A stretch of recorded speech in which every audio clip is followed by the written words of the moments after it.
बदायूं नगर पालिका परिषद के वर्तमान कार्यकाल के 3 वर्ष पूरे होने पर पालिका परिसर में जनसभा का आयोजन किया गया। कार्यक्रम में समाजवादी पार्टी के वरिष्ठ नेता एवं पूर्व मंत्री आबिद रजा, बदायूं सांसद आदित्य यादव, पालिका अध्यक्ष फातिमा रजा सहित कई जनप्रतिनिधि और कार्यकर्ता मौजूद रहे। इसी दौरान नगर पालिका के विकास कार्यों का उल्लेख किया गया। वहीं सांसद आदित्य यादव ने विभिन्न मुद्दों पर सरकार को भी घेरा। कार्यक्रम को संबोधित करते हुए पूर्व मंत्री आबिद रजा ने नगर पालिका परिषद के 3 वर्षों के कार्यों का लेखा जोखा जनता के सामने रखा। उन्होंने नगर में सड़क, स्ट्रीट लाइट, सफाई व्यवस्था और अन्य विकास कार्यों का उल्लेख करते हुए जनता का आभार व्यक्त किया। उन्होंने कहा कि यदि सरकार का पूरा सहयोग मिले तो बदायूं में और भी बेहतर विकास कार्य कराए जा सकते हैं। कार्यक्रम के दौरान सामूहिक भोजन का भी आयोजन किया गया, जिसमें बड़ी संख्या में लोगों ने भाग लिया। कार्यक्रम में मौजूद बदायूं के सांसद आदित्य यादव ने जनसभा को संबोधित करते हुए केंद्र और राज्य सरकार की कार्यप्रणाली पर सवाल उठाए। उन्होंने विभिन्न मुद्दों को लेकर सरकार की आलोचना की और आरोप लगाया कि सरकार भ्रष्टाचार पर अंकुश लगाने में विफल रही है। उन्होंने अपने संबोधन में राम मंदिर चंदा प्रकरण का भी उल्लेख करते हुए सरकार को निशाने पर लिया। पालिका अध्यक्ष फातिमा रजा ने कहा कि नगरवासियों के सहयोग से लगातार विकास कार्य किए जा रहे हैं और आगे भी जनहित के कार्य प्राथमिकता के आधार पर जारी रहेंगे। वहीं अधिशासी अधिकारी विनय कुमार मणि त्रिपाठी ने नगर पालिका द्वारा कराए गए विकास कार्यों और भविष्य की योजनाओं की जानकारी दी। नगर पालिका परिषद के 3 वर्ष पूरे होने के अवसर पर आयोजित इस कार्यक्रम में विकास कार्यों के साथ साथ राजनीतिक बयानबाजी भी देखने को मिली। बड़ी संख्या में जनप्रतिनिधि, कार्यकर्ता और स्थानीय लोग कार्यक्रम में मौजूद रहे। हम सब ने बधाई दी चेयरमैन को और साथ ही साथ फातिमा रजा जी के साथ उनके पूरी पार्षदों को और सभी नगर पालिका के कर्मचारियों को बधाई दी। और बधाई इसलिए भी दी क्योंकि लगातार जिस तरीके से नगर पालिका के द्वारा सफाई और सड़कों का निर्माण हो, जगह जगह पे लाइट लगाने की व्यवस्था हो, सार्वजनिक जगहों पे पानी की व्यवस्था कराने की बात हो, इन सभी चीज़ों का जिस तरीके से ख्याल रखा गया है और लोगों को मदद की गई है, निश्चित तौर पे ये काबिल तारीफ़ है और इसकी हम लोगों को सराहना करनी चाहिए। तो उसी को देखते हुए आज हम सब लोग यहाँ आए थे। सभी लोगों की ये कामना है कि आने वाले जो 2 साल हैं उसके साथ साथ और जितने साल हों वो कहीं ना कहीं नगर पालिका बदायूं इसी तरीके से बदायूं का विकास करती रहे और इसको बढ़ाने का। सांसद जी, बड़ा घोटाला हुआ है, अयोध्या को लेकर क्या कहेंगे? देखिए, अयोध्या की जहाँ तक बात है हम लोगों ने पहले भी कहा, पूरा एक तरीके से सरकार ड्रामा करने का काम कर रही है। FIR नहीं कराई जाती है जब मामला सामने आता है, उसके बाद पैसों की बरामदगी होती है।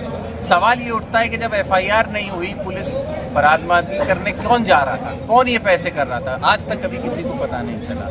उसके साथ साथ जितने भी लोग कमेटी के अंदर थे सभी लोग इसमें लिप्त पाए जा रहे हैं। आई से अधिक संपत्ति पाई जा रही है, लोगों के बड़े बड़े लोगों से कनेक्शंस पाए जा रहे हैं। भारतीय जनता पार्टी के शीर्ष नेतृत्व का इसमें होना की तरफ इशारा किया जा रहा है। बहुत सारे सवाल खड़े होते जा रहे हैं और सबसे बड़ा सवाल ये है कि अब भारतीय जनता पार्टी जिस राम के नाम को लेकर के सरकार में आई थी, आज उसी के राम के नाम को भ्रष्टाचार से जोड़ने का काम किया है, डकैती डालने का काम किया है। मैं तो कहता हूँ कि प्रभु श्री राम को शायद 2024 में ही पता लग गया था कि ये लोग मेरे ही घर में डाका डाल रहे हैं। शायद इसीलिए अयोध्या से समाजवादी पार्टी को जीत और भारतीय जनता पार्टी को मुंह की खानी पड़ी थी।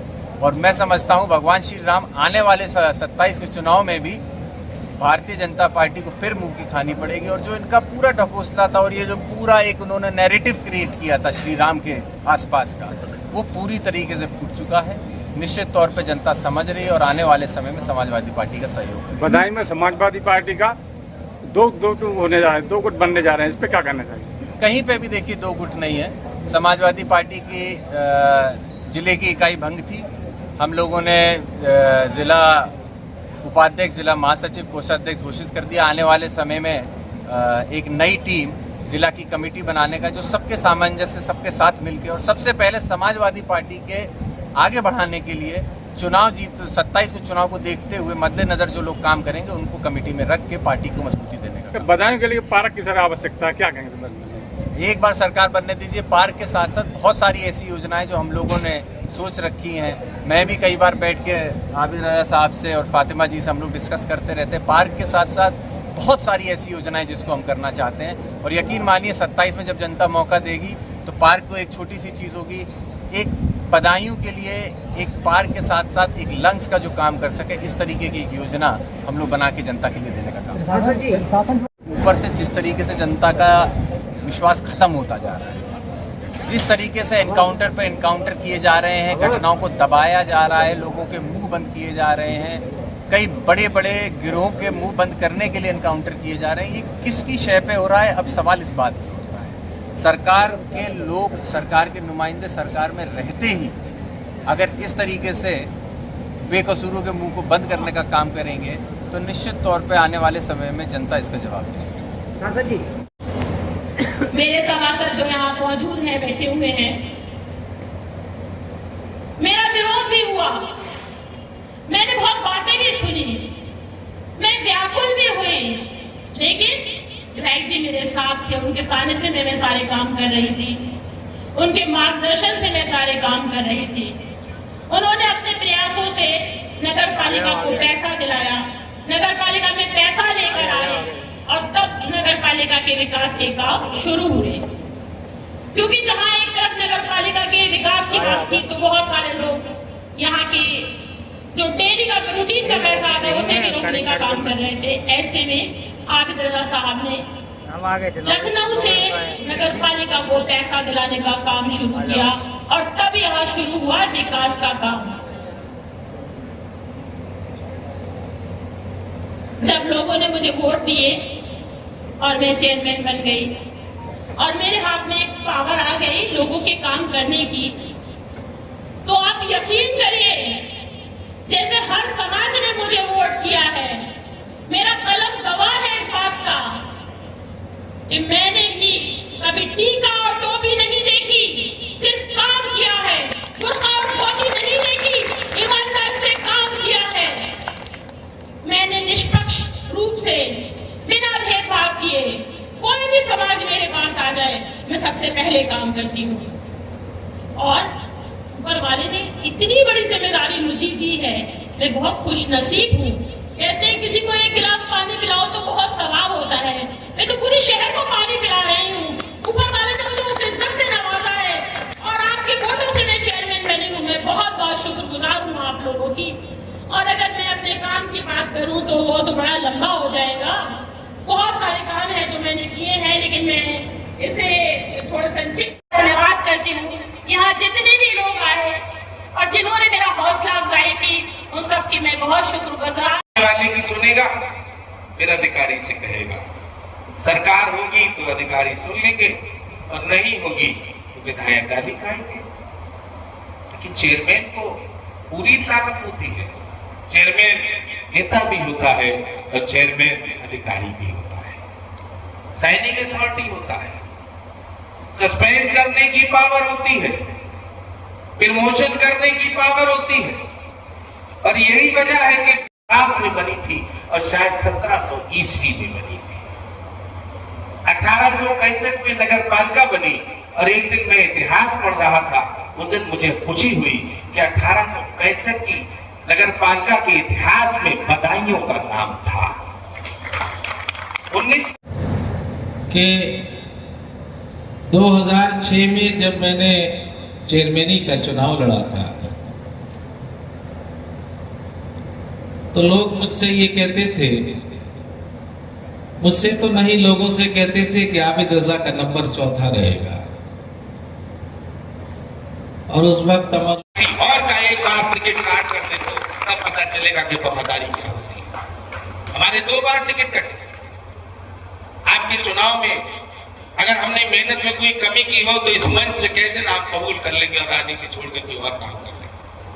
वो लोग वफादारी का सर्टिफिकेट देते हैं जिनकी 2 पीढ़ियां 3 पीढ़ियां लगातार टिकट देके, और ऐसी सीटों पे जो हलवा सीट है, 3 तरह की सीटें होती हैं, ए जीतने वाली, बी संघर्ष वाली और सी हारने वाली।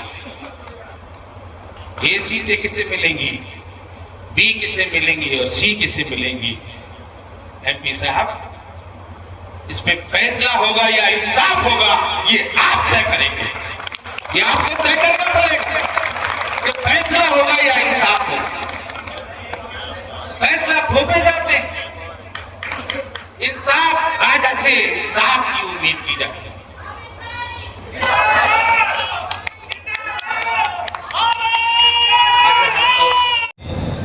जब नेताजी मंडी समिति में आए और उन्होंने कहा,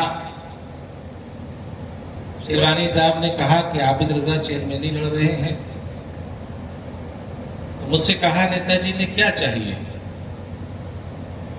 सरकार थी, मुख्यमंत्री थे, कुछ भी मांग सकता था,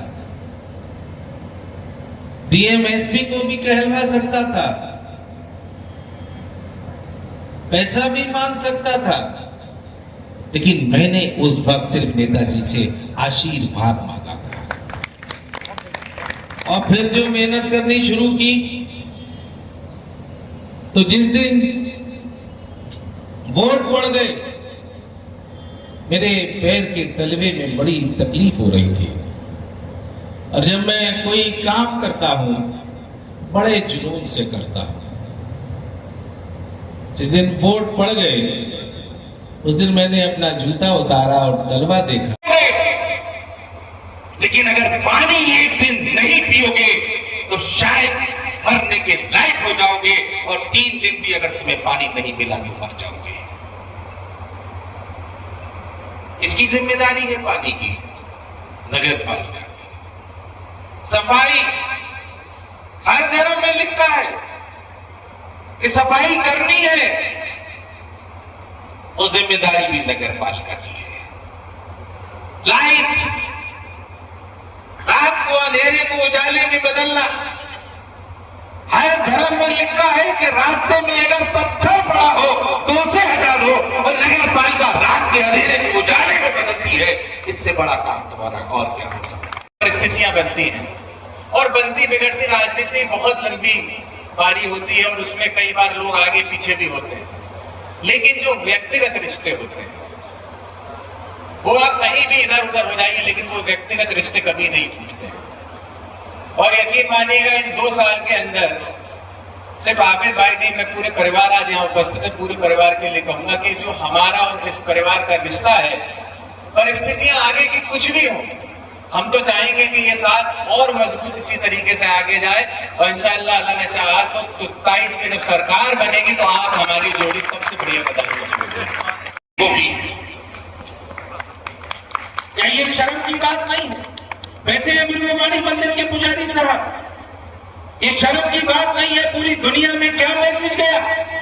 जिस राम मंदिर की बुनियाद पे आप हिंदुत्व को इकट्ठा करने की बात करते थे, मुसलमान विरोध कर रहा था। क्यों इकट्ठा कर रहे थे?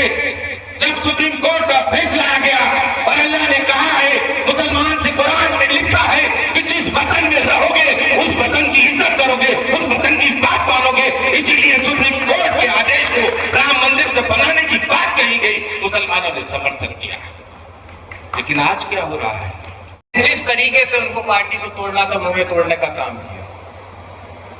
और 27 में अगर हम लोग एकजुट नहीं हुए, और ये बात सच है कि पार्टी के सिर्फ बदायूं जिले की बात नहीं, पूरे प्रदेश की ये बात है कि कई ऐसी जगहें हैं, कई ऐसे लोग हैं जो अपने निजी फायदे के लिए पार्टी का भी नुकसान कर देते हैं। हमें उनसे बच के रहना है।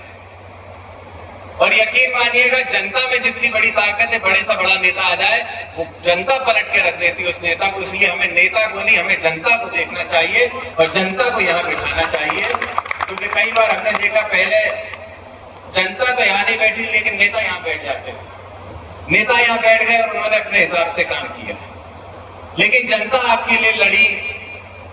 जब हम लोग चुनाव लड़ रहे थे तो वही समाजवादी पार्टी के कार्यकर्ता थे जो रात रात भर पड़ोसी के घर में सोते थे, क्योंकि रात भर पुलिस दबिश डालती थी। तो आप लोगों ने जिस